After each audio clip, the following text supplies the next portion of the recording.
તારું ભજન કરું રાત દિવસ ભજન તારું ગાયા કરું હે જન્મો જન્મનો સંગાત કે હરી એવું માગું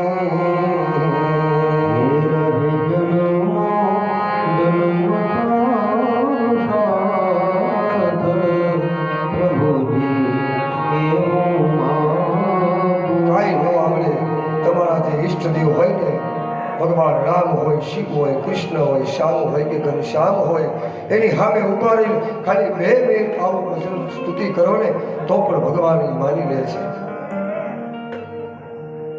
એને કાંઈ 56 ભોગની જરૂર નથી. આ તો આપણી બધી ભાવ છે, આપણી માયા છે, આપણો ભાવ છે. એ તો આપનાર છે, એને કાંઈ ભોગની જરૂર નથી, ભાવની જરૂર છે. તમારો ભાવ ભળી જાય ને તો એને 56 ભોગ એ તો દીવા વાળો છે.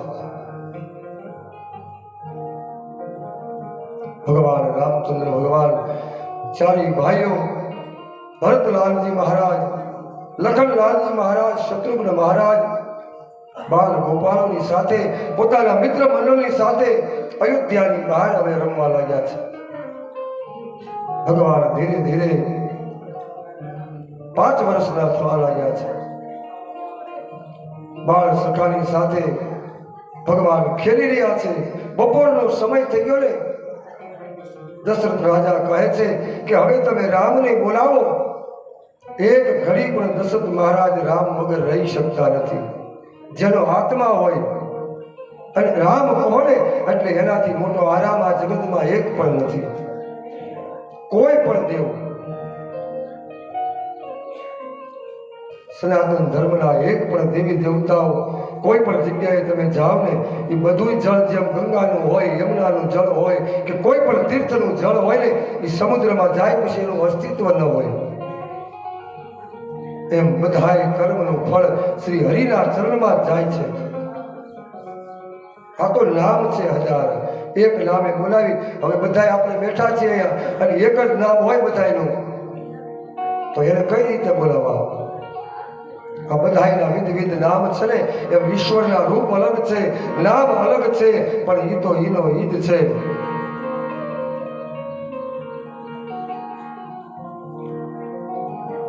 નામે જાનું પારતી બંધન, નામે જાનું. આ કથાની અંદર આ વિચાર તો કરો કે કાંઈક આ ભૂમિની તાકાત હશે કે આપણે તો ગામમાંથી જ આવીએ છીએ, કદાચ 1 કિલોમીટર થતું હશે, પણ આ કથામાં ઠેઠ એમપીથી માંડી સુરતના, ગુજરાત ક્યાં ક્યાંથી રામ ટેકરીના નામ ઉપર આવે છે. તો આજ સવારમાં અમારા એક મિત્ર પરમ સ્નેહી 20-25 વર્ષથી અમે સાથે બધા કર્મકાંડ કરીએ છીએ. અમરેલી અને સાવરકુંડલાની બાજુમાં અભરામપરા ગામ, ત્યાંના અમારા પરેશભાઈ ત્રિવેદી, સુરતની અંદર અમે વર્ષોથી એક જ એરિયામાં રહ્યા અને આજ પણ અમે જ્યાં રહેવા ગયા ત્યાં પણ સાથે. તો એ સુરતથી આ કથાના 3 વર્ષથી પોતે તૈયારી કરતા હતા કે મારે આવવું છે એકવાર. તો આજે સવારમાં એ 6 વાગે ઢસા ઉતર્યા અને 7-8 વાગ્યા સુધી તો પોતે ત્યાં બેઠા. વિચાર તો કરો, આપણે નજીકમાં છીએ છતાં વાટે રહીએ છીએ કે આજ જાશું, આજ જાશું. આજ 6ઠો દિવસ વયો જશે. 500 કિલોમીટરથી પોતાના સ્વખર્ચે આવે છે. કોણ આ કહેવા કહે છે? તો એવા અમારા પરેશ દાદા શાસ્ત્રી, એ પણ ભાગવતના અને રામકથાના વક્તા છે, સુરતથી પધાર્યા છે. એમનું આ કથાની અંદર ખૂબ ખૂબ સ્વાગત. વાટ જોતામાં હું કહું છું ને 100 વર્ષ વયા જાય. અયોધ્યા, છપૈયા, ગઢપુર ત્યાં જતા તો બહુ વાર લાગશે, પણ આપણા ગામની અંદર હોય, કોઈ પણ મંદિરની અંદર હોય, ક્યાંય પણ કોઈ ઉત્સવ હોય ને એમાં વાટ ન જોતા અને ભગવાનના કોઈ પણ કર્મ હોય ને એમાં આમંત્રણની જરૂર નહીં. આ તો આખા જગતનો બાપ છે. હા, આપણું કર્મ હોય મનુષ્યનું તો કદાચ એમાં આપણે વ્યવહાર દ્વારા આપણે ભજન કરીએ કે આપણને કોઈ કહેશે. હું તો એમ કહું, સારું કોઈ પણનું કાર્ય હોય ને એમાં ઊભું રહી જાવું, કોઈ ના પાડતું નથી. ધર્મો રક્ષતી ઇતિ ધર્મ. ભગવાને કીધું નારાયણે કે જે ધર્મનું રક્ષણ કરશે ને એના હું 8 પહોર એનું રક્ષણ કરીશ. પણ વિશ્વાસ ને ભરોસો આવી જાય તો ધીરે ધીરે મોટું મહાસમુદ્ર બની જાય છે. ભગવાન રામજી અયોધ્યાની અંદર પોતાના બાળ સખાની અંદર એટલા બધા મશગુલ હતા ને બપોરનો સમય થઈ ગયો અને રાજા દશરથજી કૈકેયીને કહે છે, કૈકેયી કૌશલ્યાને કહે છે કે રામજીને બોલાવો. ભોજન કરત બુલાવત રાજા નહીં આવત તજ બાલ સમાજા.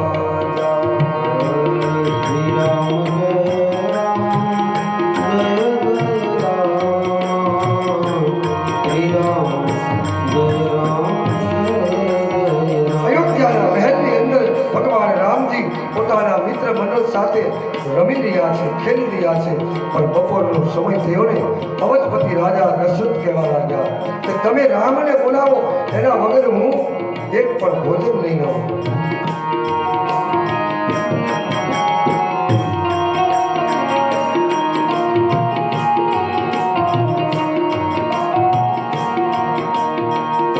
ભોજન કરત બોલાવત રાજા નહીં આવત તજ બાલ સમાજા.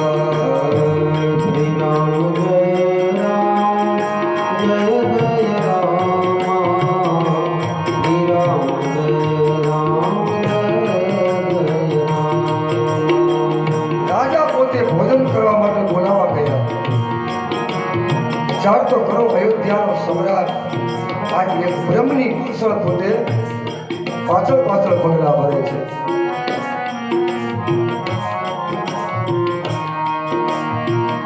ભોજન કર તર્પુનાવત રાજા. ભોજન કર તર્પુનાવત રાજા. નહીં આવત તજ બાલ સમાજા. નહીં આવત બાલ સમાજા. પોતાના દશરથ રાજા પોતે બોલાવા ગયા ને તોય ન આવ્યા. હવે આ તો મર્યાદાનો દેવ, શું બને નહીં. રામ પોતાના પિતા બોલાવે અને રામ ન આવે, આવું તો ન જ બને. અને એ તો બ્રહ્મ હતો અને એમાંય મર્યાદા પુરુષોત્તમ રામ તો કોઈની પિતાની આજ્ઞાનું આવું કોઈની અનુગમન ન કરે. પણ આજ આ ચોપાઈની અંદર તુલસીદાસજી કહે છે કે પોતાના પિતા ગયા ને તો પણ રામ ન આવ્યા. ભોજન કરત બુલાવત રાજા નહીં આવત તજ બાલ સમાજા. ભોજન કરત બુલાવત રાજા. નહીં આવત તજ બાલ સમાજા. પણ બાબા આ ચોપાઈની અંદર તમે એનો અર્થ સાંભળો તો એમાં ને એમાં છે. શું લખ્યું કે ભોજન કરત બોલાવત રાજા. હવે રાજાનો રાજા તો આ હતો, 14 બ્રહ્માંડનો માલિક. એથી મોટો રાજા આ જગતમાં કોણ? દ્વારકાધીશ છે ને, 14 બ્રહ્માંડના માલિક છે. અયોધ્યાપતિ રામ છે ને, એ 14 ભુવનનો માલિક છે. એના ઈદ નારાયણ અનેક રૂપો લીધા. પણ અહીંયા ચોપાઈની અંદર શું કહ્યું કે ભોજન કરવા માટે રાજા તરીકે બોલાવા ગયા. ભગવાન કે હું જ રાજા છું, મારે રાજા કોણ? ગીતાની અંદર ભગવાને કીધું ને કે રાજામાં હું પણ છું. વૃક્ષની અંદર પીપળો હું છું, વરણની અંદર હું બ્રાહ્મણ છું, પક્ષીની અંદર હું કામધેનુ ગાય છું, ગીતાની અંદર એક વર્ણન ભગવાને કર્યું કે હું કોણ છું. બ્રહ્મા નિકાયા નિર્મિત માયા નિર્મિત માયા રોમ રોમ પ્રતિદેવ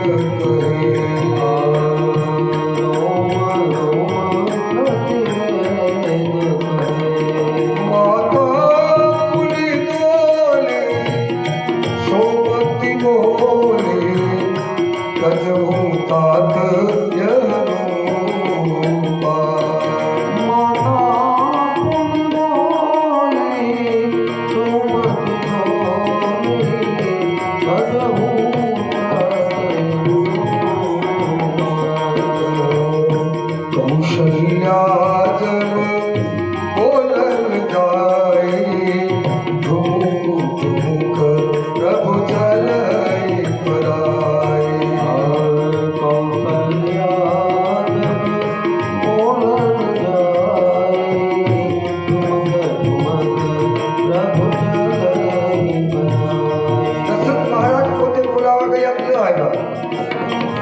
કેટલું બધું માતાનું મહત્વ વિચાર તો કરો. માતૃદેવ ભવ કે રાજા ગયા તો ન આવ્યા, પણ માં છે ને એ મમતાની મૂર્તિ છે. કૌશલ્યાજી કહે છે કે હે રાજન, હવે હું જાઉં છું, કેમ ન આવે? કૌશલ્યા જબ બોલન જાય પ્રભુ ચલ પરાય.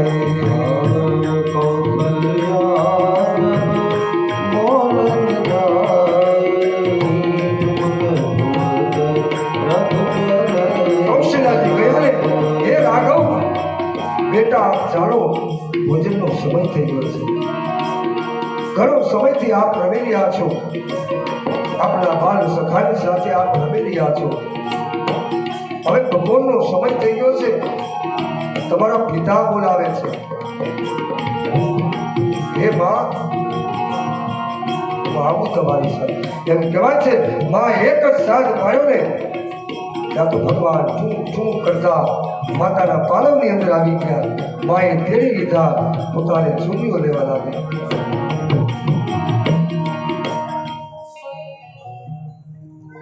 કૌશલ્યાજી ભગવાનને બોલાવવા માટે ગયા. કહેવાય છે કે માનો કેટલો બચાવ ઈશ્વરે કર્યો. જ્યારે જ્યારે હરિ પ્રગટ્યો ને, તો પહેલા વહેલા તો મોટામાં મોટો ફાયદો કોને આપ્યો? માને આપ્યો છે. 24 વખત આ પૃથ્વી ઉપર ભગવાન આવ્યો. મેં કહ્યું પુરુષ છે ને જ્ઞાન છે, અને સ્ત્રી છે ને ભક્તિ છે. સ્ત્રીનું રૂપ છે ને એ ઈશ્વરે ભક્તિનું રૂપ આપ્યું છે. તો ભક્તિ ક્યારેય કોઈની પરીક્ષા ન કરે. પુરુષની અંદર જ્ઞાન છે ને એ પરીક્ષા કરવામાં રહે છે કે આમાં ઈશ્વર હશે કે નહીં. બહેનો તો કોઈ પણ વ્રત હમણે એ પથ્થરના પૂજારી હોય, ભગવાન હોય ને, પથ્થરની માથે કદાચ ફૂલને પૂજાપો લગાવી દે તો પણ એ ઠાકોરજી બની જાય. મંદિરમાં ખબર ન હોય કયા દેવ હોય, પણ જાજા બહેનું હોય એ મંદિરમાં 5 બહેનોએ જોયા હોય ભગવાન, પાછળ તો કોઈ જોયા ન હોય તોય એ લાગી જાય લાઈનમાં. અને ભાઈઓ કદાચ 500 કિલોમીટર એક જ સીટમાં બહેન પણ પૂછે નહીં તમારું કયું ગામ, તમારું શું નામ ને તમે શું ધંધો કરો. બાપુ કહે એમ બહેનો તો ગહરીને ભીખુદાને કહે એમ ભેગા જ થયા. અને તમે જુઓ કીડીઓ હોય ને, તમે એક જરાક કીડિયારો પૂરો ને, હજારો કીડીઓ ભેગી થાય. મકોડાને નાખજો પ્રસાદી, ભેગા ન થાય.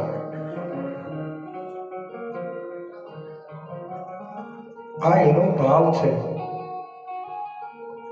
કોઈ દી પૂછવા નહીં જાય. ગમે એવું કામ હશે ઘરની અંદર, ગમે એટલા સમય નહીં હોય, બધા ઘરનું કામ કરી પણ જલ્દી જ્યાં સત્સંગ હોય, જ્યાં કીર્તન હોય, જ્યાં ભજન હોય, એ બહેનો ન જઈ શકે એવું તો બને જ નહીં. અને કદાચ કોઈ કામ હોય, ગમે એવું પરિવારની અંદર કામ હોય, પણ મહેમાન આવ્યા હોય તો એના મનમાં તો એ જ ભાવ હોય કે આ ભલે એવું નથી મહેમાન વયા જાય, પણ એમ થાય કે જો આ મહેમાન જાય તો કથામાં હું જલ્દી જાઉં. આ ભાવ એવું નથી કે મહેમાનને હાચવવાની ઈચ્છા નથી, પણ સારું કામ ભગવાનનું કંઈક હાલતું હોય ને તો એમાં એને એક દી પડે ને એ મોટો હો વરસ જેવું લાગે. કીર્તનમાં જાય, એકાદશી હોય, ક્યારે પણ કોઈ એવું સંકીર્તન થતું હોય કે સભાની અંદર જવાનું હોય, પણ એ ક્યારે જાય એ જ એના મનની અંદર હોય. અને જોજો પોતાનો ઘરવાળો ઉતાવળ ગમે એટલું કરાવે ને તો કામમાં ઉતાવળ નહીં રાખે, પણ જો સભામાં જવાનું હશે, ક્યાંક કીર્તનમાં જવાનું હશે, ક્યાંક ભજનમાં જવાનું હશે ને ત્યારે એ કામ એટલું ઝડપથી કરશે અને બધું સારું થાય કામ તેથી. કેમ કે વિચારધારા જોવો એની કેટલી સત્ય છે, સારું જ થાય. પણ વિચારધારા એ છે કે મારે ભગવાનના મંદિરે જવું છે, મારે સત્સંગમાં જવું છે, મારે કથામાં જવું છે. ભાવના જાકી રહી ભાવના જૈસી ઇન પ્રભુ મૂર્તિ દેખી. કોઈ પણ ભગવાનની મૂર્તિ હોય પણ તમારો ભાવ જો એમાં ભરી જાય ને તો એ મૂર્તિ શરીર તમારા હૃદયમાં આવી જાય, અને આમાં આવી જાય ને પછી સંતો કહે એમ ક્યાંય જવાનું જરૂર નથી.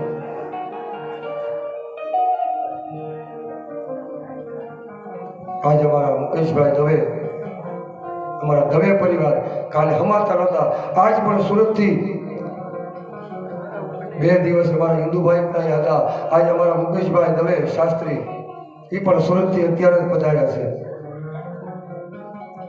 નકર તો બ્રાહ્મણો તો વાટે બેઠા હોય. આ સત્ય કહું છું આ ગાદી ઉપર કે આવું ધર્મનું કાર્ય હોય ને ત્યારે અમારે સાધુ બ્રાહ્મણો તો અમારો હક છે. કદાચ સોનાની અંબાણીએ બેઠા હોય ને તો પણ અમે લાંબો હાથ કરી શકીએ, અમે મંદિરમાંથી પણ લઈ શકીએ, અને મંદિરની પેટી હોય ને એમાંથી પણ અમારો લેવાનો અધિકાર છે. પંચનું કોઈ ન ખાઈ શકે, એક બ્રાહ્મણ અને એક સંત એ જ એને માણી શકે. ઘરનો અમારા ઘરની અંદર અનાજ આવે, પણ એમાંથી જો સત્કર્મ કરીએ ને તો જ આવી કૃપા થાય, નકર કાંઈ રહેવાનો દેવો. હા એ પણ છે, નકરું લઈ લેવું એવું નથી. મંદિરે હું બેઠો રહું કે આ પેટીમાં શું આવે, 7 પેટી કાંઈ ન વધે. અને હજારો કિલોમીટર દ્વારિકાધીશનું મંદિર છે, હજારો કિલોમીટર અયોધ્યા છે, પણ જો તમારું ભાવના આવી જાય ને તો એ અયોધ્યા વાળો, એ છપૈયા વાળો કે કદાચ દ્વારિકા વાળો એ દૂર નથી. નકર બહારથી આવે ધજાઓ ચડાવવા માટે, માનતાઓ કરવા માટે, અને એ કરોડપતિ બને, અને ત્યાં બેઠો હોય હાવ નજીક તો એ રોડપતિ બને. આનું કારણ શું? આપણે બધાએ જોયેલું છે કે ભગવાનની 24 કલાક નજીક છે, છતાં એ કેમ માગ્યા કરે, અને એકવાર ને આવીને દર્શન એવા ભાવથી કરે, એને લક્ષ્મી કોઈ દી ખૂટે નહીં. આપણે દરરોજ જોઈએ છીએ, પણ એની ભાવના એ મૂર્તિમાં ન હોય. અને નિયમ છે કે કોઈ મિનિસ્ટર હોય કે મોટો વડાપ્રધાન હોય કે કોઈ રાષ્ટ્રપતિ હોય, એની નજીકમાં તમે હા વયા જાઓ એટલે તમને એનું મહત્વ ન રહે.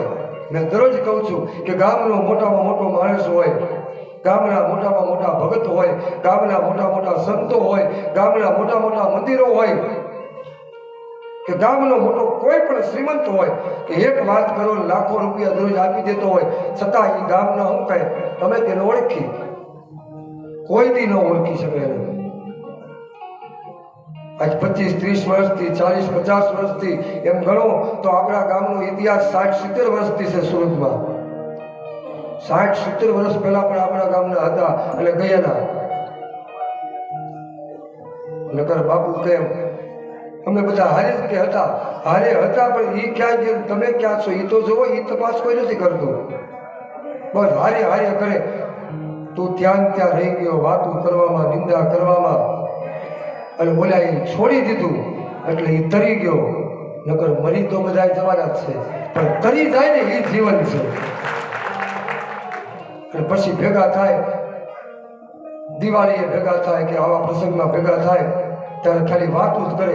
તમારે તો કાંઈ બહુ મોટી ગાડીઓ બંગલા એમને ન થાય. કાંઈક એની પરિશ્રમ, કાંઈક એનો મહેનત. 40 વર્ષ 30 વર્ષ પહેલા ગયા ને ત્યારે ત્યાં પણ ઊભું રહેવાની જગ્યા નહોતી. અહીંયા ગામમાં પણ એવું નહોતું. કોણ શ્રીમંત હતું? બધાને હરખાઈ હતી, પણ કાંઈક એના વિચારો સારા, કાંઈક પૂર્વની કૃપા, કાંઈક પોતાના વડવાઓની કૃપા, કાંઈક આગલી પેઢીઓએ કાંઈક વાવેલું હશે ને તો જ આ ત્રીજી પેઢી હારું હોય, નકર 7 પેઢી હારું ન થાય. આ સુરતની અંદર 2 કરોડના ફ્લેટ છે, કરોડોની વાત થાય છે. નકર આજથી 40-50 વર્ષ પહેલા સુરતમાં ગયા ત્યારે ગામમાં પણ કાંઈ નહોતું. રેકડા ગાડી હતી, એ સિવાય કઈ ગાડી હતી? આજ આપણા ગામની વાત કરો ને તો આ 5-7 ગામ અમારા છે, બધા ગામને અમે ઓળખી છીએ.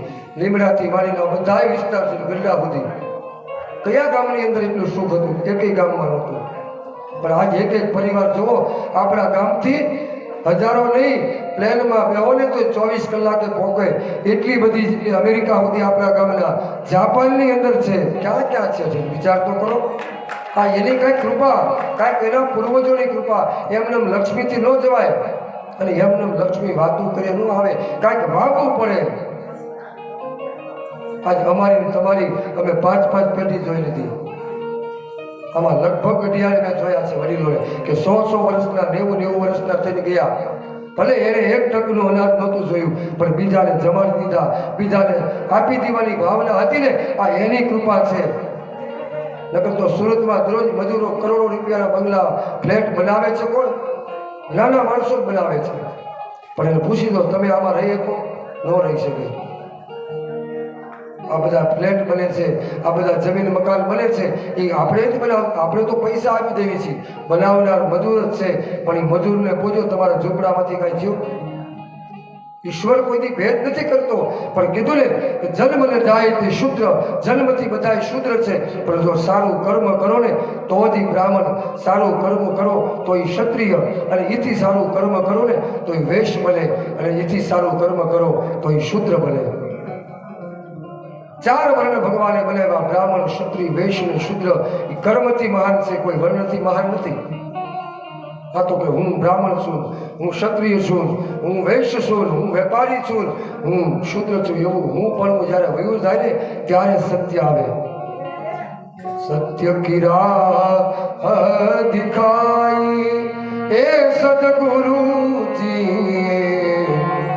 સત્ય કી રાહ દિખાઈ मेरे मन की सब भ्रांति मिटाई, सत्य की राह बताई. એમને ગંગાજી નહોતા આવ્યા, ભગીરથ રાજાના તપથી નકરા નથી આવ્યા.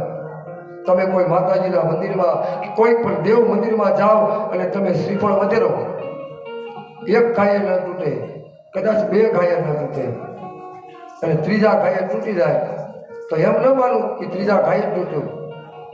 2 ગાયે પહેલા એમને મદદ કરી છે. એમ પહેલી પેઢી કદાચ ભલે કાંઈ લક્ષ્મીવાન ન બન્યા, પણ એના જેવા ધનવાન આ જગતમાં કોઈ નહોતા. આપણા જે વડીલો હતા ને, ભલે 50 વર્ષ પહેલા કાંઈ નહોતું, 1 ટકનું, અરે રહેવા માટે ઝૂંપડું નહોતું, અને ખાવા માટે સારી જાર નહોતી, પણ એના જે ઇતિહાસો હતા ને, એવા ઇતિહાસો તો આપણે કદાચ ક્યારેય પણ નહીં ભોગવી શકીએ. હા, લક્ષ્મી કદાચ વધશે, પણ બાબુ દાદાનો ઢેલો, જયરામ દાદાનો ઢેલો, રાઘુ દાદાનો ઢેલો, કે ગામમાં કોના કોના નામ લેવા. અમારા ભાષાભાઈને બા, ઘણાએ મેં વડીલોને કેટલાને મેં જોયા છે. ઘણીવાર અમે બધા સુરતમાં દર મહિને મંડળ થાય, ક્યારેક ક્યારેક બધા ભેગા થાય, આખું ગામ હો. અહીંયા કદાચ તમે ગામમાં ભેગા નહીં થઈ શકતા, કેમ કે ઉંમરવાળા છે. એકાબીજાના ઘરે જવાથી પણ તમને ઉંમર છે એટલે કદાચ પહોંચી નહીં શકતા હોય. પણ અમારે 1 મહિનો એવો નથી ગયો કે આખું ઈંગોરણા ભેગું નહીં થયું હોય. 1 પણ વર્ણ હો, 18 વર્ણ. એવું નથી કે સુરત ગયા એટલે નકરા બધા બિઝનેસમાં જ છે. 1 પણ જ્ઞાતિ એવી નથી ઈંગોરણા કે રાજપીપળાની કે દર મહિનામાં 2-5 વખત ભેગા થાય છે. હરિજનથી માંડીને બધા, એમાં કોઈ અલગ નથી. પધારો પધારો. આપણા શિરવાણી આશ્રમ સૂર્યમુખી હનુમાનજી મહારાજ, અને આપણા રામ ટેકરીની અંદર જેમણે 12 વર્ષ 13 વર્ષ આશ્રમની સેવા કરી, એવા જયરામદાસ બાપુ શિરવાણીયા મંદિરથી પધાર્યા છે. ખૂબ ખૂબ એમનું સ્વાગત છે આ કથાની અંદર, અને અમને આશીર્વાદ આપે બહુ હારે રહ્યા છીએ.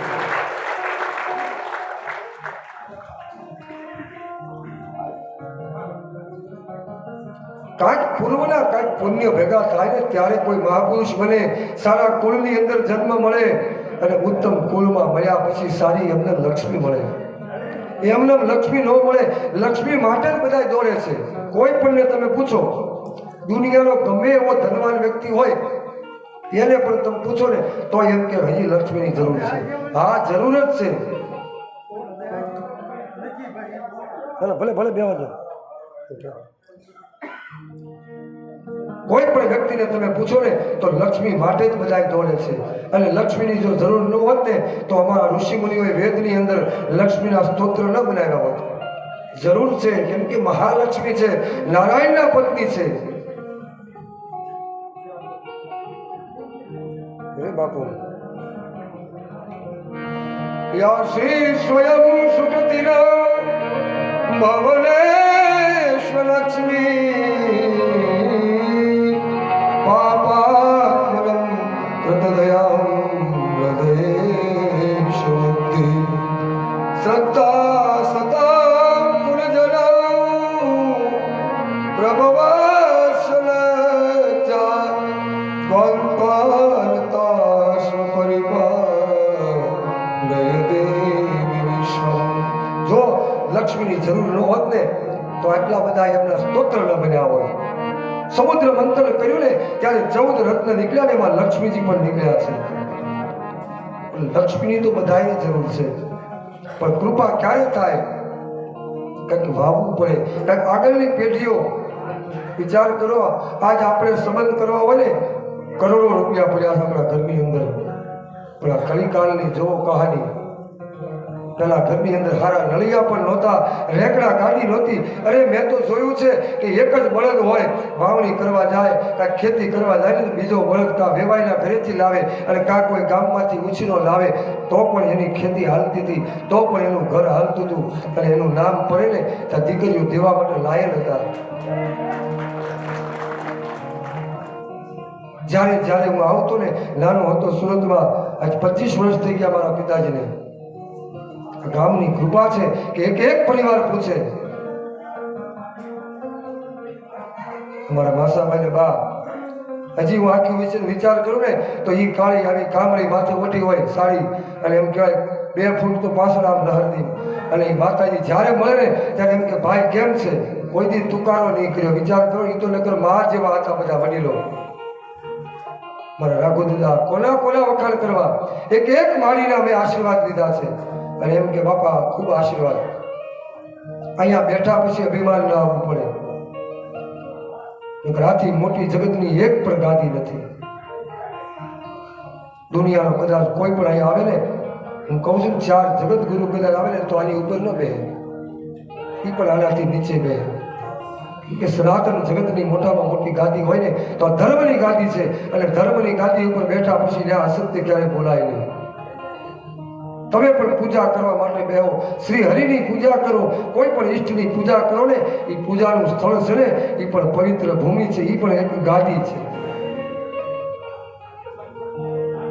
પંચમ ભક્તિ, 5મી ભક્તિ શબરીને ભગવાન કહે છે કે હે શબરી, 5મી ભક્તિ કઈ છે? પંચમ ભક્તિ છો વેદ પ્રકાશા. 5મી પ્રકારની ભક્તિ એ છે કે આ વેદની અંદર જે જે દેવોના મંત્ર છે ને તેનો જપ કરવો, તપ કરવું, એ મોટામાં મોટો યજ્ઞ થઈ ગયો છે. પંચમ ભક્તિ શું વેદ પ્રકાશા. 5મી ભક્તિ એટલે વેદ પણ વંદન કરે, પણ કઈ ભક્તિ? કે પોતે પોતાના ઈષ્ટનું સ્મરણ કરે, ઈષ્ટના નામના જપ કરે. આ તો આપણે દરરોજ કંઠીઓ બદલ્યા કરી. આ ગુરુ હારા નથી, આ સ્વામી હારા નથી, આ મંદિર હારું નથી. અરે આપણામાં કેટલું સારું છે એ તો આપણે કોઈ દી ભૂલ કાઢી જ નહીં. પહેલા પોતે જોવાય, પોતે કેટલા લાયક છે ને પછી બીજાને આપણે કહેવાય દોષ. પણ આપણે જાજુ ગુણ નથી જોતા, એક પણ જરાક. અને નિયમ છે, તમે સફેદ કપડાં પહેરો કે સફેદ પડદો લગાડો, એમાં એક પણ ટપકું કાળું હોય ને તો આખો પડદો તમને નહીં દેખાય, એટલું એ ટપકું દેખાશે. આ જગત છે ને એ ગુણ પછી જોશે, પેલા દોષ જોશે. નથી મફતમાં મળતા એના એ જે મૂળ ચૂકવવા પડતા સંતને સંત પડારે એ મનવા નથી મફતમાં મળતા. એમને કાંઈ લક્ષ્મી ન મળે, કાંઈક વડીલોએ કાંઈક પુણ્ય કર્યું હશે, કાંઈક એણે વાવ્યું હશે. આ ભૂમિની અંદર એક એક કણ છે ને એ એક એક મહાપ્રસાદ બની જાય. કેટલા વડીલોએ અહીંયા શરૂઆત કરી અને અહીંયા જેથી શરૂઆત થઈ તેથી આપણે તો હું તો નાનો હતો બહુ 1992 ની અંદર અમારા જે ગુરુજી એવા સુરેશભાઈ જે પધાર્યા હતા એને પહેલી વહેલી કથા કરી. તેથી તો આપણી ઉંમર શું હોય, એક જ ભાવના હોય કે આ કથા પૂરી થાય તો ગુંદીર ગાંઠિયા મળે. બસ આ જ હેતુ હોય ને. બીજું બાળકને શું હોય? અત્યારે પણ અહીંયા જે બાળકો હશે એને શું હોય? પ્રસાદની ભાવના હોય. પણ એ પ્રસાદ કાંઈક અહીંયા પાયો ને, નાના એવા હાથમાં વાટકી લઈ અને એ ઘૂમતા ફરતા. પણ એ પ્રસાદ અને આ કાંઈક ભૂમિની તાકાત થઈ ગઈ ને માથે, અને આપ જેવા વડીલોની, કાંઈક માતા પિતાની અને કાંઈક ગામના દેવોની કૃપા થઈ જાય ને ત્યારે અહીં પહોંચી શકાય. એમને કાંઈ વાંચે પહોંચી ન શકાય. આખી જિંદગી તમે કથા વાંચો પણ 1 મિનિટ બોલી નહીં શકાય. ઉભા થઈને કાંઈક ભાષણ કરવું હોય તો પણ ન બોલી શકાય. મોટો ઉત્સવ હોય અને એમાંથી તમારે ઘરે જવું હોય ને પણ બધાની વચ્ચેથી ઊભા થવું હોય તોય શરમ લાગે. અને એમાંય પોતાના ગામની અંદર જે કહેવું ને એ તો લોઢાના છે લગન. હા, બીજા અજાણ્યામાં કોઈ ઓળખતા નથી. પેલા એક ગામની અંદર એક દાદા હતા. એટલે બધા પરિવાર હરિદ્વાર સંઘ લઈને જવાની તૈયારી કરી કે આપણે બધા હરિદ્વાર જઈએ. દાદા તો જૂની રોટીલા હતા. આખા પરિવારે વિચાર કર્યો કે આપણે આખા કુટુંબ પરિવાર થઈ અને આપણે બધા હરકી પેઢીની અંદર સ્નાન કરવા માટે જવું છે. દાદાનું દેશી જીવન હતું. પોતે ખેતીવાળો જીવ હતો, મહેનત કરતા. દાદા પરિવાર બધા આવ્યા ને બહારથી, એટલે બધા પરિવારે દાદાને કીધું કે હવે તમે અહીંથી આપણે હરિદ્વાર જવાનું છે, તમે બધા કપડાં નવા પહેરો અને થેલા ભરી લ્યો, એટલે આપણે બધા હરિદ્વાર જવાનું છે. દાદા કહે એમાં કપડાની શું જરૂર? હરિદ્વાર જઈએ કે કદાચ ગમે ત્યાં જઈએ, નવા કપડાં હોય તો જ જવાય. દેશી જીવન હતું અને આવું જ જીવન હતું. મેં તો સાંભળેલું છે કે લગ્નમાં જતા ને બીજી જોડી કપડાં નહોતા, પણ એ કેટલો લગ્નનો આનંદ હતો. 5-5 દિવસના લગ્ન.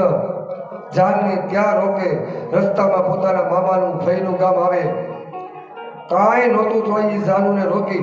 આજ કરોડો રૂપિયાના લગ્ન થાય પણ 3 કલાક કોઈ હગા હસવાતા નથી. ત્યાં જાય ને ઓલા કરોડો રૂપિયાનો ખર્ચો કરી નાખે 3 કલાક આટલું. ફામના ફામ શણગારે, 1000-1000 2,000ની થાળી બનાવે, છતાંય જમીન વહી આવે નહીં. એ ગેટમાં ઘરે ઓલા સ્વર્ગ જેવા લગ્ન કરતો હોય પણ છતાં યાદ કે આ વસ્તુમાં જો અહીંયા આમ કર્યું હોત ને તો વધારે સારું લાગે. ભાઈ તું તારા ઘરે કરી જઈએ. હું તો આજ 30 વર્ષથી ત્યાં છું, હું જોઉં છું. અમને આમ જાય ને એટલે એમ થઈ જાય કે આ રજવાડામાં પણ આવું નહીં હોય. એવા લગ્ન, એવા ફંક્શન ગોઠવે, લાખો માણસને જમાડી દે, પણ છતાં જે ખામી કાઢવાનું છે ને એ તો જગતમાંથી જતું જ નથી. મારા બાપુજી તો એમ કહેતા કે તમે ગમે ત્યાં જાઓ, ગમે તેથી તો હું હતા, આવા બધા કિંમતી ભોજન પણ નહોતા, પણ તમને રોટલો પણ જમાડે ને ભાવથી, પણ કોઈના ઘરના અન્નનો કે કોઈ વસ્તુનો ક્યારેય કોઈની બાદ ન કઢાય. નકર આપણે જીવી ત્યાં સુધી આપણને સંતોષ થાય જ નહીં. એને પૂછી દો પાણી જેમ રૂપિયા વાપરે છે ત્યારે બધું થાય છે, એમને કાંઈ આ ઉત્પન્ન નથી થતું. પણ છતાં આપણે આમ નથી તેમ નથી. આખા લગ્નમાં મેં તો જોયું છે આમ એવા મામેરા ભરેલા છે ને સોનાના બિસ્કિટ ઘૂમી દે. શું હતું પહેલાના લગ્નની અંદર? આપણા વડીલો લગ્ન કરતા ને 2 જોડી દીકરીને કપડાં આપવા હોય ને તોય વિચાર કરતા શું કરી આવા હતા. પણ શિખામણ એવી હતી અને પોતાના જે કુલના સંસ્કાર હતા ને એ હતા, એથી કાંઈ વધારે હતું નહીં. એ કામ આવે. શાસ્ત્ર કહે છે કદાચ સંપત્તિ વધારે હશે ને તો એ કદાચ જતી પણ રહેશે, પણ સંસ્કાર જો વધારે હશે ને તો સંપત્તિ પણ આવશે અને સંસ્કાર પણ આવશે. નકરી સંપત્તિ છે ને એ ડૂબાડે. અને સારી લક્ષ્મી હોય અને સારો પરિવાર હોય ને અને ધર્મ કાર્યની અંદર આગળથી પેઢીઓ તરવું હોય ને તો આગળથી શરૂઆત કરવી પડે. 3-3, 4-4 પેઢીઓથી પુણ્યદાન હાલતું હોય ને ત્યારે આજ આપણે એની વાહ કરીએ છીએ કે ફલાણા ભાઈએ કેટલું બધું આપે છે, છતાં એને ખૂટતું કેમ નથી? પણ નિયમ છે કે ધર્મ કરે ધન કોઈની ખૂટે જ નહીં. સારા કાર્યમાં વાપરેલું ઈશ્વર કહે છે કે હું એનું વ્યાજ સહિત આપું છું.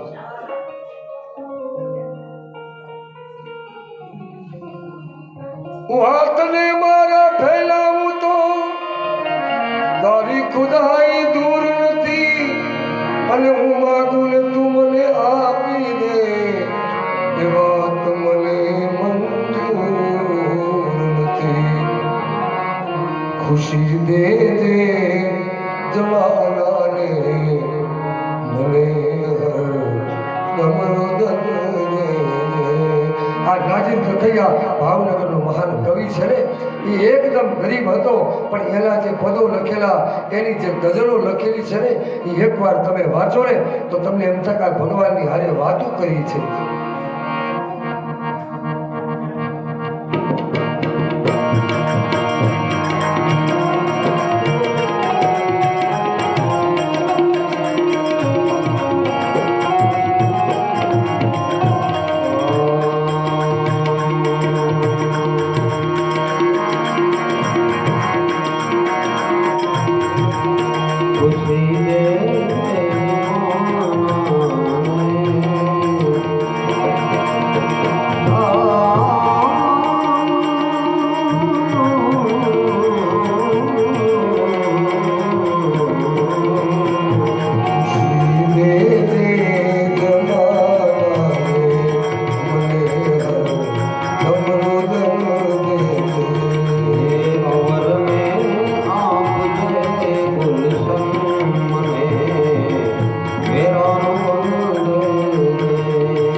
મારા ફેલાવો ને તો તારી ખુદાઈ એમાં કઈ દૂર નથી.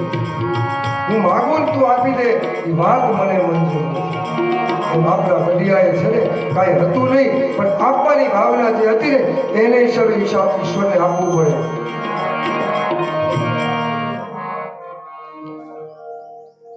કાંઈક વાવ્યું હોય ને તો જ ઉગે, નકર વધારાનું ઉગે ને એમાં તો કેટલાય જંગલો મળે છે. તુલસીદાસજી મહારાજ કહે છે કે પૂર્વના જીવનના સંસ્કારો હોય, કોઈ પૂર્વ માતા પિતાએ કાંઈક વાવેલું હોય ને અને આપણું કર્મ આપણને મળે જ નહીં. આ નિયમ છે. તમે આંબો વાવેલો હોય કે તમને જ છાંયો મળે કે તમને જ એના ફળ મળે એવું નથી.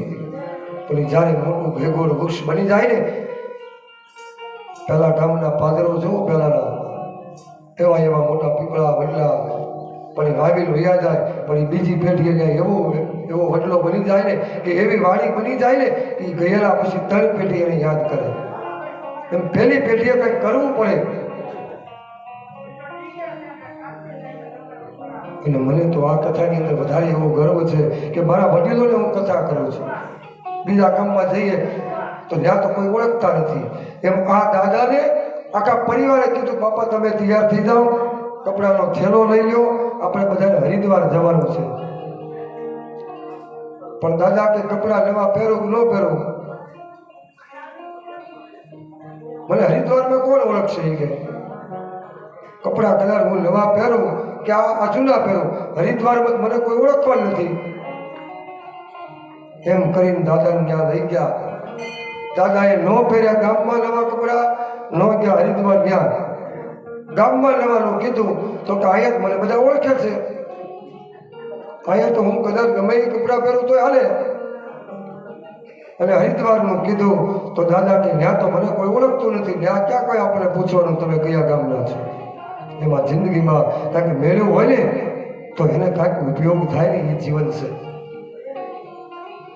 નકર તો અહીંયા જબ તું આયો જગત મેં અને જગ હસે ને તુમ રોય, આ તો ऐसी करनी करके चलो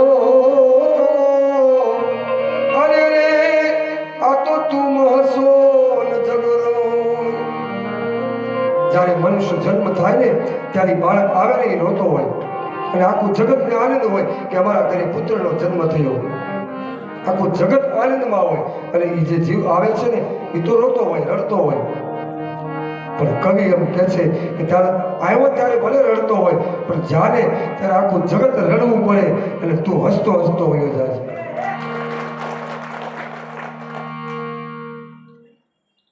તુલસીદાસજી મહારાજ કહે છે, આગળ કથાનું વર્ણન કરતા કરતા કૌશલ્યાના મહેલની અંદર ભગવાન ઠુમક ઠુમક ચાલતી રહ્યા છે. આવી રીતે ભગવાન પોતાના મિત્ર મંડળની સાથે અયોધ્યાના ભવનની અંદર હવે કહેવાય છે કે ધીરે ધીરે ભગવાન યુવાન થવા લાગ્યા છે. પોતાના મિત્રો સાથે ભગવાન હવે વનની અંદર જવાની તૈયારી કરે છે. કેમ કે ક્ષત્રિય છે, રાજા છે, ઘોડા લઈ અને વનની અંદર મૃગ્યા કરવા માટે જાય છે. આપણને એમ થાય ઈશ્વર હોવા છતાં ભગવાન કેમ મૃગને મારવા માટે ગયા, એવો પ્રશ્ન આપણને થાય.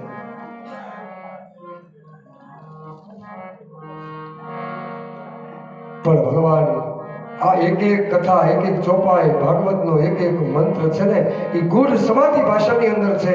જવાબ એમાં હોય અને પ્રશ્ન એમાં જ હોય. એ મૃગને મારવા માટે નથી ગયા, પણ પર્વના કોઈ પણ ઋષિમુનિઓ, કોઈ પણ રાજાઓ હોય એ બીજા જન્મે શ્રાપ થકી આ પૃથ્વી ઉપર જે અવતાર લીધો હોય ને એ કોઈ મૃગના રૂપમાં, કોઈ હંસના રૂપમાં, કોઈ પશુના રૂપમાં આજ બ્રહ્મ આવ્યો ને એટલે એ પૃથ્વી ઉપર અવતાર લઈને આવ્યા છે. એનો એક બાણ લાગી જાય, એનો એક સ્પર્શ થઈ જાય ને તો એની મુક્તિ થઈ જાય. એ માટે પાવક મૃગ આમાં જવાબ આપ્યો છે. જે પાવક હતા, પાવક કહેતા જે પવિત્ર મૃગ હતા કે પૂર્વના કોઈ રાજા હતા, કોઈ દેવ હતા, કોઈ ઋષિઓ હતા, એવા જ જીવ હતા. એ બીજા જન્મે અયોધ્યાના જંગલની અંદર કોઈ મૃગ બનીને આવ્યા, કોઈ ઋષિઓ બનીને આવ્યા. ખૂબ ખૂબ સ્વાગત. 5 મિનિટ પણ સુરતની અંદર મોટે બિઝનેસમાં રહી અને અહીંયા આવ્યા. આજે એમ કહેવાય, હું તો એમ માનું કે મારા પણ ભાગી કે આજ 15 દિવસથી અહીંયા છે સુરત મૂકીને. મોટા મોટા બધા બિઝનેસ મૂકીને આવ્યા છે.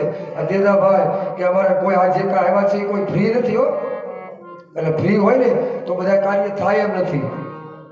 લાખોના દાન આપવા હોય, લાખોના આવા સત્સંગ કરવા હોય ને તો એ 24 કલાક ધંધો કરવો પડે. આજે અમારે સુરતથી મહિલા મંડળ પણ કેટલા વધાર્યા છે. બધા ઘર મૂકીને અહીં આવ્યા છે.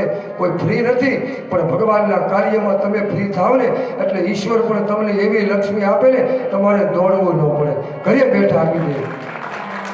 તો આજ અમને મેને એને માન આપ્યું.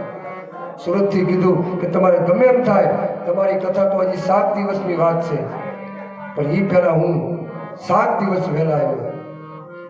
આપણે એક ડગલું હાલવીને તો ભગવાન કહે છે કે તમારી સામે હું 7 ડગલા હાલું. તો આજે બે ભગવત કાર્ય માટે આજ 15 દિવસ થવા આવ્યા. 40, 50 લાખ રૂપિયાનો ખર્ચો કરે અને આજે આપણે 5 રૂપિયા આપવા હોય તો મહિનો વયો જાય. નહીં આપી દેજો, ભલે હવા રૂપિયો આપો, પણ 1 રૂપિયો પણ તમારો આરતીમાં હશે ને એ કરોડો રૂપિયા બરોબર છે. કોઈ માગતું નથી, પણ તમારી ઈચ્છા થાય અને સત્ય તમને દેખાય ને તો વાટ જોતા નહીં, નકર પૂરી જિંદગી પૂરી થઈ જાય છે. કેટલું સરળ જીવન. એટલું આપી દે, આટલું કરી નાખે, છતાં જેને નામની જરૂર નથી, જેને કાંઈ બોલવાની ઈચ્છા થતી નથી કે હું કાંઈક કરું, નકર તો આપણે કાંઈક જરાક આપીએ ને તો સ્ટેજ ઉપર ઉભા રહી આપણે બધાનો બડાઈ કરીએ, પણ નહીં. માં ભગવતી ગંગાએ જેમ કેમ કીધું, ગંગા સતી પાનબાઈએ સરળ ચિત્ત બની જાય. શીલવંત સાધુ, શીલવંત કોણ?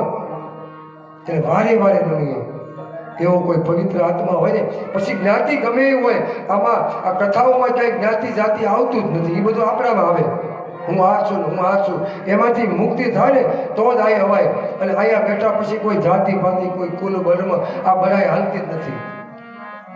જો બ્રહ્મ જગતને અપનાવતો હોય તો હું તમે કઈ જાતિ? ભગવાને તુલસીદાસજીએ અને રામજીએ તો શબરીના ધામની અંદર ગયા ને ત્યારે શબરીએ આ પ્રશ્ન કર્યો હતો. આનો ખુલાસો તેથી કરી નાખ્યો હતો. પણ આજ આપણે કોકને ભાળીને હું આ છું, હું આને ઘરે આમ છે, હું ધનવાન છું, બધાને સન્માન કરી નાખશે. તો આજ આપણે આટલું કંઈક મળી જાય ને એટલે આપણે કેટલી બડાઈ થઈ જાય કે હું કરું છું, હું કરું છું. ભગવાન કહે એ હું પણ મૂકી દો, હું જ તમને આપું છું, અને એ લક્ષ્મી આપે ને ત્યારે કોઈથી કોઈ કમી ન રહે. શું કઈ કૃપા કે ત્રણ પેઢી એમની પણ આ ચોથી પાંચમી પેઢી હું જોયેલી છે. અમારા બાબુભાઈ કાલે સવારે તમારી નજર આવે. નકર એવું નથી કે લક્ષ્મી તો બધાના ઘરમાં છે. આજ સુરતની અંદર જાઓ, મુંબઈની અંદર જાઓ, અરે કેટલી લક્ષ્મી છે કે આ રૂમ ભર્યા હોય. પણ એમ કહો ને કે તમે આ આશ્રમની અંદર, ભલે તમારા ગામની અંદર નહીં, હું એવું નથી કહેતો ગામનો છું એટલે અહીંનું જ કહું. અને દુનિયામાં ધર્મ તમને ગમે ત્યાં દેખાય, કાંઈક સત્ય દેખાય, કાંઈક ગાયોની અંદર કાંઈક સારા કોઈ દીકરીના લગ્ન થતા હોય, કોઈ ગૌશાળાની અંદર, કોઈ પણ જગ્યાએ એવું નથી કે હું મારા ગામનું છે અહીંયા હાટું. નગર તમને એમ થાય કે આ 5 દિવસથી નગરું રામ ટેકરીનું જ કહેશે. નહીં, અહીંયા તમને સત્ય ન દેખાતું હોય તો અહીંયા ન દેતા. અરે તમારા ગામમાં હોય કે દુનિયાના કોઈ પણ પરિવારમાં, હરિદ્વાર જાઓ, અયોધ્યા જાઓ, ક્યાંય પણ જાઓ, નગરી ફરવા ન જતા, ત્યાં જઈને કાંઈક સત્કર્મ કરજો. દુનિયાનો માલિક છે ને એ તમને ગામમાં જ ભાળશે એવું નહીં. આ પૃથ્વી ઉપર કોઈ પણ જગ્યાએ તમે એક પણ રૂપિયો જો સત્યના માર્ગમાં વાપરશો ને તો એ તમને બધી જગ્યાએ ભાળે છે. હરિ તો વ્યાપક છે. આ તો તમને એમ કે મારું કોઈ નામ બોલે, નામની શું જરૂર? સત્યનું કામ કરી જાવ ને એટલે ઈશ્વરના ચોપડે નામ લાગી જાય. એની 71 પેઢી તરી જાય. એને કોઈ જગતના લેબલ મારવાની જરૂર નથી. શું લેબલ? વર્ષોથી આપે છે અને દુનિયા જોવે જ છે. બધાને ખબર હોય કોણ હું કરે છે, કોઈને કહેવાની જરૂર નથી. અને હું તો એમ કહું, ધર્મના કાર્યમાં તો વેદ પણ કહે છે કે તમે જેટલું તમારું ગુપ્ત રાખશો ને એટલું જ તમારું આગળ જશે. પોતાનો જે ગુરુ મંત્ર એને કોઈની જાહેરાત ન કરો. રામાયણની અંદર છે મંત્ર, માળા, યુક્તિ, જપ, તપ, યોગ અને તમારું ભજન અને તમારી સંપત્તિ, આને ગુપ્ત રાખજો. કોઈ સંત બનવું હોય તો એ પોતાની ભક્તિની બડાઈ કરે તો કોઈની સંત ન બની શકે. ધનવાન બનવું હોય તો સંપત્તિનો કોઈની કોઈને જાહેરાત ન કરાય. હા, દીધે રખાય. તમે એમ કહો કે મારા ઘરની અંદર 2 કરોડ પડ્યા છે, પછી તમે તાળું મારીને જાઓ કે ગમે સમાચાર આપીને જાઓ, પછી તમને પગ થાય એમાં? કેમ કે લૂંટાઈ જાય. એટલે રાજા મહારાજના નિયમ હતો કે રાજા કોઈ પણ નગરમાં જાય ને પોતાનો પરિચય તરત ન આપે. આગળ કથા આવશે ભગવાનની, રામની, કે રામે પણ હનુમાનજીને મળ્યા ને તો એ બેએ પડદો રાખ્યો. અને નિયમ છે કે કોઈ પણ ગામમાં જાઓ, અજાણ્યા ગામમાં તરત સરનામું ન આપી દેવાય. એ માણસનો પરિચય તો લેવાય જ કે આ હું કામ આવ્યો, હું કામ પૂછે છે. આપણા વડીલો કહેતો અજાણ્યો ભાળો એટલે પૂછજો. રામ રામ કહી, જય સ્વામિનારાયણ, જય મહારાજ, કોઈ પણ નામ બોલીને પૂછતા ભાઈ કયું ગામ? એ કાંઈ ભેદ નહોતો, પણ એમાં એની પરીક્ષા થઈ જાય કે આ ભાઈ કેવો છે. અગર તો ગમે એ માણસનો તમે ભરોસો કરો અને પછી એ માણસ તમને દગો કરશે. એટલે કોઈની સંપત્તિ હોય ને એનો કોઈથી તમારે કોઈને વાત ન કરાય. હા, ભગવાનની દયા ભલે કરોડો પડ્યા. એટલે કેટલી વસ્તુનો આમાં જવાબ છે આ કથાઓમાં. કોઈનો મંત્ર ન જાહેર કરાય. તમે વાર રહ્યો, કોઈ તિથિ રહ્યો, એટલે તમને જે ગમે એ રહ્યો, પણ એ તમે જો કોઈને જાહેરાત કરો એટલે પુણ્ય અડધું એમાંથી વયું જાય. કેવી કેવી ઘરે બંગલા છે, કેવા કેવી ઓફિસો છે કે હવે કલ્પના ન કરી શકીએ, અમને એ મળી પણ ન શકે એવી એવી ઓફિસો, એવા એવા બંગલા વિદેશો સુધી જાય છે અને અહીંયા માટીમાં નીચે બેસી જાય. એ કેટલી સરળતા. એમના પિતાજી જીવરાજ દાદા, એમના મા પૂંજીમાં અને અમારા મા, એની વાત કરીને તો હું તો એકદમ નાનો હતો. આ બધા કયા નાતા હતા એ ભેગું છું. ત્યારે હરિએ આપ્યું, એમને ન આપે, કોઈની વાતો કરીએ કાંઈ ફરક ન પડે. તો અહીંયા આપણે મુરબ્બીઓ પધાર્યા છે, વડીલો પધાર્યા છે.